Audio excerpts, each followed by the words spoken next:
ನಮಸ್ಕಾರ ವೀಕ್ಷಕರೇ, ಈಗ ತಾನೇ ಬಂದಂತ ಸುದ್ದಿ. ರಾಜ್ಯದ ಗೃಹಲಕ್ಷ್ಮಿ ಹಣಕ್ಕಾಗಿ ಕಾಯ್ತಿರುವಂತಹ ಯಜಮಾನಿಯರಿಗೆ 33ನೇ ಕಂತಿನ ಕುರಿತು ಇಲ್ಲಿದೆ ಮಹತ್ವದ ಅಪ್ಡೇಟ್. ಮತ್ತು ರೇಷನ್ ಕಾರ್ಡ್ ಅಂಗಡಿ ಮುಂದೆ ಕ್ಯೂ ನಿಲ್ಲಬೇಕಾಗಿಲ್ಲ, ಜಸ್ಟ್ ಮೊಬೈಲ್ನಲ್ಲಿನೇ KYC ಮಾಡಿ ಪಡಿತರವನ್ನು ಪಡೆಯಬಹುದಾಗಿದೆ ಎಂಬ ಮಾಹಿತಿ. SIR ಪ್ರಕ್ರಿಯೆ ಅಂತಿಮ ಹಂತಕ್ಕೆ. ಹೌದು ವೀಕ್ಷಕರೇ, ಏನೆಲ್ಲ ಮಾಹಿತಿ ಇದೆ ಅದ್ರ ಬಗ್ಗೆ ತಿಳಿಸ್ತಾ ಇದ್ದೀವಿ. ಹಾಗೂ LPG ಗ್ರಾಹಕರಿಗೆ ಬಿಗ್ ಅಪ್ಡೇಟ್. ನಿಮ್ಮ ಮನೆಯಲ್ಲಿ LPG ಸಿಲಿಂಡರ್ ಇದ್ದರೆ ಆಗಸ್ಟ್ 16ರ ಡೆಡ್ ಲೈನ್ ಮಿಸ್ ಮಾಡಿಕೊಳ್ಳಬೇಡಿ, ಯಾಕೆಂದ್ರೆ ಸಬ್ಸಿಡಿಯು ಕಟ್ಟಾಗುತ್ತಾ, ಅದ್ರ ಬಗ್ಗೆ ಸಹ ತಿಳಿದುಕೊಳ್ಳೋಣ. ರಾಜ್ಯದಲ್ಲಿ ಮತ್ತೆ ವರುಣನ ಆರ್ಭಟ ಜೋರಾಗಿದೆ. ಹೌದು ವೀಕ್ಷಕರೇ, 13ರವರೆಗೆ ಭಯಂಕರ ಮಳೆ. ಯಾವ ಜಿಲ್ಲೆಗಳಿಗೆ ಯಾವ ಅಲರ್ಟ್ ಅನ್ನು ಕೊಡಲಾಗಿದೆ ಅದ್ರ ಬಗ್ಗೆ ಸಹ ತಿಳಿದುಕೊಳ್ಳೋಣ.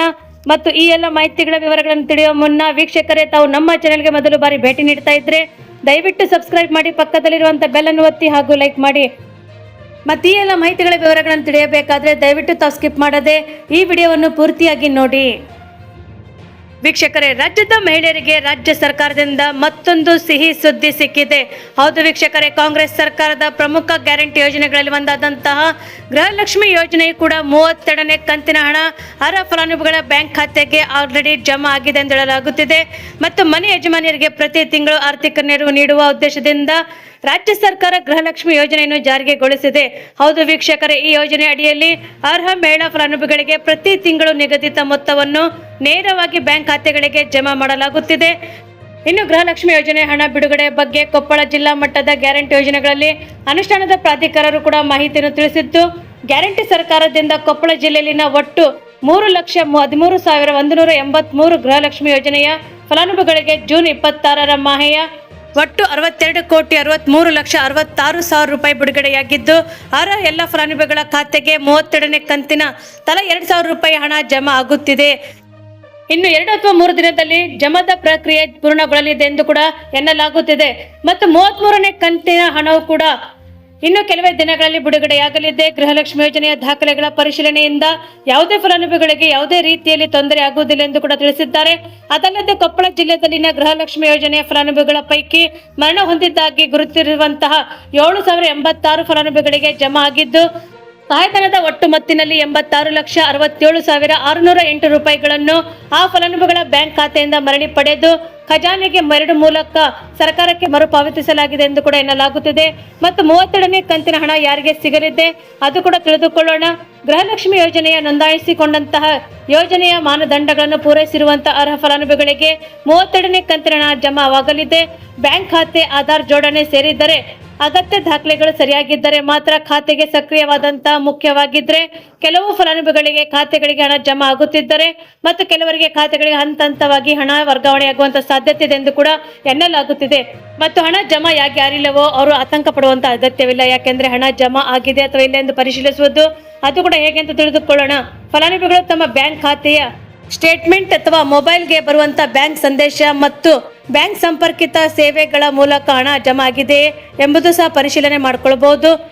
ಅಕಸ್ಮಾತ್ ಹಣ ಜಮಾ ಆಗದೇ ಇದ್ದರೆ ನಿಮ್ಮ ಬ್ಯಾಂಕಿಗೆ ಆಧಾರ್ ಕಾರ್ಡ್ ಖಾತೆ ಲಿಂಕ್ ಅಥವಾ ಬ್ಯಾಂಕ್ ಖಾತೆಯ ಸಕ್ರಿಯ ಸ್ಥಿತಿ ಅಥವಾ ಯೋಜನೆಗೆ ಸಂಬಂಧಿಸಿದಂತಹ ದಾಖಲೆಗಳ ವಿವರಗಳನ್ನು ಪರಿಶೀಲಿಸುವುದು ಅಗತ್ಯವಾಗಿರುತ್ತದೆ.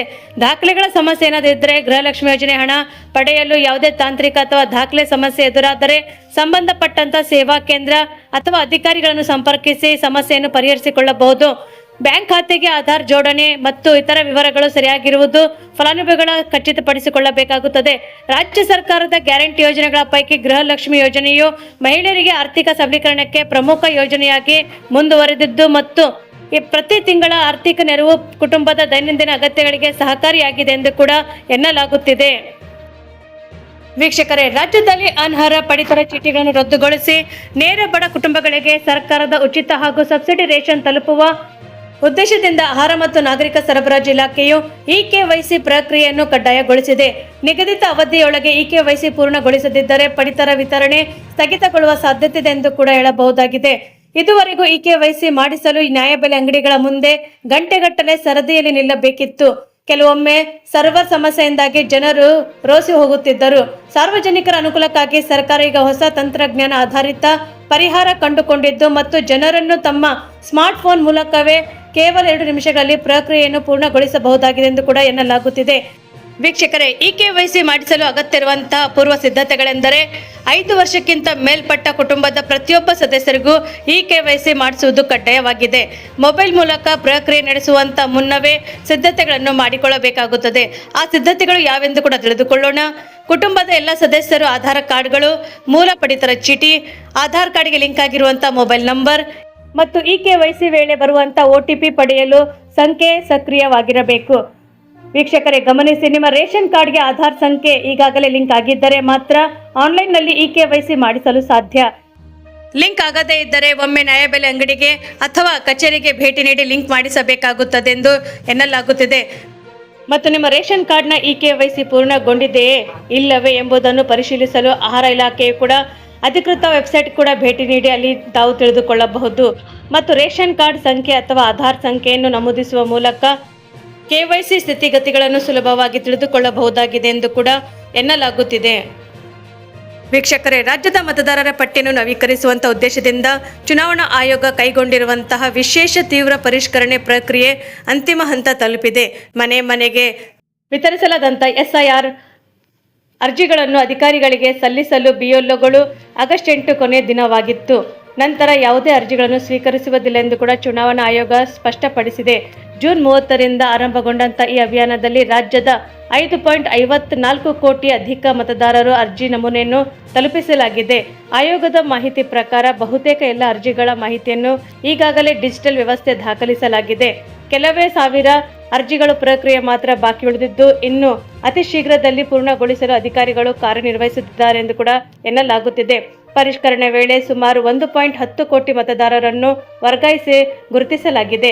ಸ್ಥಳಾಂತರಗೊಂಡಿರುವವರು, ಮೃತಪಟ್ಟಿರುವವರು ಅಥವಾ ಒಂದಕ್ಕಿಂತ ಹೆಚ್ಚು ಕಡೆ ಮತದಾರರಾಗಿ ನೋಂದಾಯಿಸಿಕೊಂಡಿರುವವರು ಹೀಗೆ ಹೆಚ್ಚಿನ ಪರಿಶೀಲನೆ ಅಗತ್ಯವಿರುವಂತಹ ಪಟ್ಟಿಯಲ್ಲಿ ಸೇರಿಸಲಾಗಿದೆ. ವರ್ಗಕ್ಕೆ ಸೇರದ ಹೆಸರುಗಳನ್ನು ಕೂಡ ಮುಂದಿನ ಹಂತದಲ್ಲಿ ಪರಿಶೀಲನೆ ನಡೆಸಲಾಗುತ್ತದೆ ಎಂದು ಕೂಡ ಎನ್ನಲಾಗುತ್ತಿದೆ. ಮತ್ತು ಆಗಸ್ಟ್ 17ರಂದು ಕರಡು ಮತದಾರರ ಪಟ್ಟಿಯನ್ನು ಪ್ರಕಟಿಸಲಾಗುತ್ತದೆ. ಅದರ ಬಳಿಕ ಸೆಪ್ಟೆಂಬರ್ 16ರವರೆಗೆ ಸಾರ್ವಜನಿಕರಿಗೆ ಆಕ್ಷೇಪಣೆ ತಿದ್ದುಪಡಿ ಸಲ್ಲಿಸಲು ಅವಕಾಶ ನೀಡಲಾಗುತ್ತದೆ. ಪರಿಶೀಲನಾ ಪ್ರಕ್ರಿಯೆ ಪೂರ್ಣಗೊಂಡ ನಂತರ ಅಕ್ಟೋಬರ್ 19ರಂದು ಅಂತಿಮ ಮತದಾರರ ಪಟ್ಟಿ ಪ್ರಕಟಿಸಲಾಗುತ್ತದೆ. ಅದಲ್ಲದೆ ಇನ್ನು SIR ಅರ್ಜಿ ಸಲ್ಲಿಸದ ಮತದಾರರು ಕೊನೆಯ ಕ್ಷಣದವರೆಗೂ ಕೂಡ ಕಾಯದೆ ತಮ್ಮ ವ್ಯಾಪ್ತಿಯ BLOವರನ್ನು ಕೂಡ ಸಂಪರ್ಕಿಸಿ ಅರ್ಜಿ ಸಲ್ಲಿಸುವಂತೆ ಚುನಾವಣಾ ಆಯೋಗ ಮನವಿ ಮಾಡಿದೆ. ಅರ್ಜಿ ಸಲ್ಲಿಸದಿದ್ದರೆ ಅಥವಾ ಅಗತ್ಯ ಮಾಹಿತಿ ನೀಡದಿದ್ದರೆ ಮತದಾರರ ಪಟ್ಟಿಯಲ್ಲಿ ಹೆಸರು ಸಂಬಂಧಿಸಿದ ಸಮಸ್ಯೆಗಳು ಎದುರಾಗುವಂತ ಸಾಧ್ಯತೆ ಇರುವುದರಿಂದ ಎಚ್ಚರಿಕೆ ವಹಿಸುವಂತೆ ಸೂಚಿಸಲಾಗಿದೆ. ಮತದಾರರ ಪಟ್ಟಿಯನ್ನು ಹೆಚ್ಚು ನಿಖರ ಮತ್ತು ವಿಶ್ವಾಸಾರ್ಹವಾಗಿಸಲು ಪರಿಷ್ಕರಣೆ ನಡೆಯುತ್ತಿದ್ದು, ಪ್ರತಿಯೊಬ್ಬ ಮತದಾರರು ಕರಡು ಪಟ್ಟಿ ಪ್ರಕಟವಾದ ಬಳಿಕ ತಮ್ಮ ಹೆಸರು ಅಥವಾ ವಿವರಗಳನ್ನು ಪರಿಶೀಲಿಸಿ ಅಗತ್ಯವಿದ್ದರೆ ನಿಗದಿತ ಅವಧಿಯೊಳಗೆ ತಿದ್ದುಪಡಿ ಮಾಡಿಕೊಳ್ಳುವುದು ಸೂಕ್ತ ಎಂದು ಕೂಡ ಚುನಾವಣಾ ಅಧಿಕಾರಿಗಳು ತಿಳಿಸಿದ್ದಾರೆ ಎಂದು ಎನ್ನಲಾಗುತ್ತಿದೆ. ವೀಕ್ಷಕರು, 2026ರ ಆಗಸ್ಟ್ ತಿಂಗಳಿನಲ್ಲಿ ಸರ್ಕಾರ ಭಾರತೀಯ ಗೃಹ ಬಳಕೆ ಗ್ಯಾಸ್ ಸಿಲಿಂಡರ್ ಬಳಕೆಗೆ ಹಲವಾರು ಹೊಸ ಯೋಜನೆಗಳನ್ನು ಘೋಷಣೆ ಮಾಡಲಾಗಿದೆ. ಮತ್ತು ಈ ಯೋಜನೆಯಲ್ಲಿ ಸಿಲಿಂಡರ್ಗಳನ್ನು ಪಡೆದುಕೊಂಡಿರುವಂತಹ LPG ಗ್ರಾಹಕರು ಆಗಸ್ಟ್ 16ರ ಒಳಗಡೆ ಕಡ್ಡಾಯವಾಗಿ ತಮ್ಮ ಇಕೆವೈಸಿ ಪೂರ್ಣಗೊಳಿಸಲು ಸೂಚನೆ ನೀಡಲಾಗಿದೆ. ಅದಲ್ಲದೆ ತಿಂಗಳದ ಆರಂಭದಲ್ಲಿಯೇ 19 kg ವಾಣಿಜ್ಯ ಸಿಲಿಂಡರ್ ಬೆಲೆ ಸತತವಾಗಿ 2 ತಿಂಗಳ ಕಡಿಮೆ ಆಗಿತ್ತು ಮತ್ತು 19 kg ಬೆಲೆಯಲ್ಲಿ 192 ರೂಪಾಯಿಯಿಂದ 190 ರೂಪಾಯಿಯಷ್ಟು ದರವು ಕೂಡ ಕಡಿಮೆ ಆಗಿತ್ತು. ಮತ್ತು ಇದರೊಂದಿಗೆ ದೆಹಲಿ ಮತ್ತು ದೆಹಲಿಯ ವಾಣಿಜ್ಯ ಸಿಲಿಂಡರ್ಗಳ ಬೆಲೆ 192 ರೂಪಾಯಿ ಇಳಿಕೆಯಾಗಿದ್ದು ಮತ್ತು ಕೇಂದ್ರ ಸರ್ಕಾರ ಉಜ್ವಲ ಯೋಜನೆಯಡಿಯಲ್ಲಿ LPG ಗ್ರಾಹಕರಿಗೆ ಬಿಗ್ ಅಪ್ಡೇಟ್ ಒಂದನ್ನು ನೀಡಿದೆ. ಕೇಂದ್ರ ಸರ್ಕಾರ ಹಲವು ಬಡವರಿಗೆ ಪ್ರಧಾನಮಂತ್ರಿ ಉಜ್ವಲ ಯೋಜನೆಯಡಿಯಲ್ಲಿ ಹಲವರಿಗೆ ಸಬ್ಸಿಡಿ ದರದಲ್ಲಿ LPG ಸಿಲಿಂಡರ್ಗಳು ನೀಡುತ್ತಿದ್ದು ಮತ್ತು ದೇಶದ ಸಾವಿರಾರು ಗ್ರಾಹಕರು ತಮ್ಮ ಆಧಾರ ಸಹಿತ ಇಕೆವೈಸಿ ಪೂರ್ಣಗೊಳಿಸಿಲ್ಲ ಮತ್ತು ಇಕೆವೈಸಿ ಪೂರ್ಣಗೊಳಿಸಲು ಸಂದೇಶವನ್ನು ರವಾನೆ ಮಾಡಿದೆ ಎಂದು ಕೂಡ ಹೇಳಲಾಗುತ್ತಿದೆ. ಉಜ್ವಲ ಯೋಜನೆಯಡಿಯಲ್ಲಿ ಗ್ರಾಹಕರಿಗೆ ವರ್ಷಕ್ಕೆ 9 ಸಿಲಿಂಡರ್ಗಳಿಗೆ ಸಬ್ಸಿಡಿ ನೀಡುತ್ತಿತ್ತು. ಈ ವರ್ಷ 4 ಸಿಲಿಂಡರ್ಗಳಿಗೆ ಮಾತ್ರ ಸಬ್ಸಿಡಿ ನೀಡುತ್ತಿದೆ. ಮತ್ತು ಗ್ರಾಹಕರು ಇಕೆವೈಸಿಯನ್ನು ಆಗಸ್ಟ್ 16ರ ಒಳಗಡೆ ಪೂರ್ಣಗೊಳಿಸಲು ಇಂಡಿಯನ್ ಆಯಿಲ್ ಸೇರಿದಂತೆ ತೈಲ ಪೂರೈಕೆ ಕಂಪನಿಗಳು ಮನವಿ ಮಾಡಿದೆ. LPG ಸಿಲಿಂಡರ್ ಪಡೆಯಲು ನೀವು ಇಕೆವೈಸಿ ಮಾಡಿಸಿಕೊಳ್ಳಬೇಕು. ಇಂಡಿಯನ್ ಆಯಿಲ್ ಓನ್ ಅಪ್ಲಿಕೇಶನ್ ಅಥವಾ ವಿತರಿತ ಮತ್ತು ವಿತರಣಾ ಸಿಬ್ಬಂದಿಗಳ ಮೂಲಕ ನಿಮ್ಮ ಮನೆಯಲ್ಲಿಯೇ ಇಕೆವೈಸಿ ಪೂರ್ಣಗೊಳಿಸಿ ಇದರೊಂದಿಗೆ ನಿಮ್ಮ ದೇಶೀಯ ದರದಲ್ಲಿ ಸಿಲಿಂಡರ್ ಪಡೆದುಕೊಳ್ಳಲು ಅರ್ಹರಾಗುತ್ತೀರಿ. ದಯವಿಟ್ಟು ನಿಗದಿತ ಅವಧಿಯೊಳಗೆ ಇಕೆವೈಸಿ ಪೂರ್ಣಗೊಳಿಸಿ ಎಂದು ಸಂದೇಶದಲ್ಲಿ ವಿತರಿಸಲಾಗಿದೆ ಎಂದು ವರದಿಯಲ್ಲಿ ಉಲ್ಲೇಖಿಸಲಾಗುತ್ತಿದೆ. ದೇಶದಲ್ಲಿ ಕೆಲವೇ ನಿಮಿಷಗಳಲ್ಲಿ 10 kg ಕಂಪೋಸಿಟ್ LPG ಸಿಲಿಂಡರ್ ಅನ್ನು ಕೂಡ ನೀವು ಪಡೆಯಬಹುದಾಗಿದೆ ಎಂದು ಹೇಳಲಾಗುತ್ತಿದೆ. ವೀಕ್ಷಕರೇ, ರಾಜ್ಯದ ಹಲವು ಜಿಲ್ಲೆಗಳಲ್ಲಿ ಮುಂದಿನ ಕೆಲವು ದಿನಗಳಲ್ಲಿ ಮಳೆಯು ಮುಂದುವರಿಯುವಂತಹ ಮುನ್ಸೂಚನೆಯನ್ನು ಹವಾಮಾನ ಇಲಾಖೆಯು ನೀಡಿದೆ. ಹೌದು ವೀಕ್ಷಕರೇ, ಕರ್ನಾಟಕದ ವಿವಿಧ ಭಾಗಗಳಲ್ಲಿ ಆಗಸ್ಟ್ 13ರವರೆಗೆ ಮಳೆಯ ವಾತಾವರಣ ಮುಂದುವರಿಯುವುದು ಸಾಧ್ಯತೆ ಇದೆ ಎಂದು ಕೂಡ ಹವಾಮಾನ ಇಲಾಖೆ ತಿಳಿಸಿದೆ.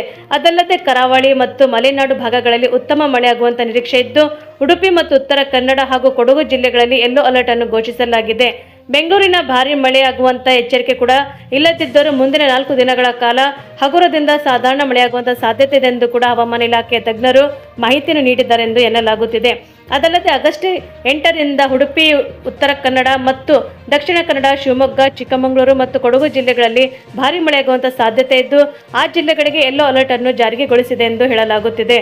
ಕರಾವಳಿ ಮತ್ತು ಭಾಗಗಳಲ್ಲಿ ವಾರ ಪೂರ್ತಿ ಉತ್ತಮ ಮಳೆಯಾಗುವ ನಿರೀಕ್ಷೆ ಇದೆ ಎಂದು ಹೇಳಲಾಗುತ್ತದೆ. ಅದಲ್ಲದೆ ಆಗಸ್ಟ್ 9ರಿಂದ 13ರವರೆಗೆ ರಾಜ್ಯದಲ್ಲಿ ಮಳೆಯ ತೀವ್ರತೆ ಕೆಲವು ಭಾಗಗಳಲ್ಲಿ ಸ್ವಲ್ಪ ಕಡಿಮೆ ಆಗುವಂಥ ಸಾಧ್ಯತೆ ಇದ್ದರೂ ಕೂಡ ಮಳೆಯ ವಾತಾವರಣ ಮುಂದುವರಿಯಲಿದೆ.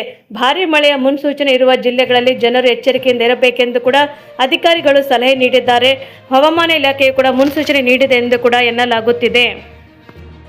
ವೀಕ್ಷಕರೇ, ತಾವು ನಮ್ಮ ಈ ವಿಡಿಯೋ ಮೊದಲು ಬಾರಿಗೆ ನೋಡುತ್ತಿದ್ದರೆ ದಯವಿಟ್ಟು ಸಬ್ಸ್ಕ್ರೈಬ್ ಮಾಡಿ, ಪಕ್ಕದಲ್ಲಿರುವಂಥ ಬೆಲ್ಲನ್ನು ಒತ್ತಿ ಹಾಗೂ ಲೈಕ್ ಮಾಡಿ.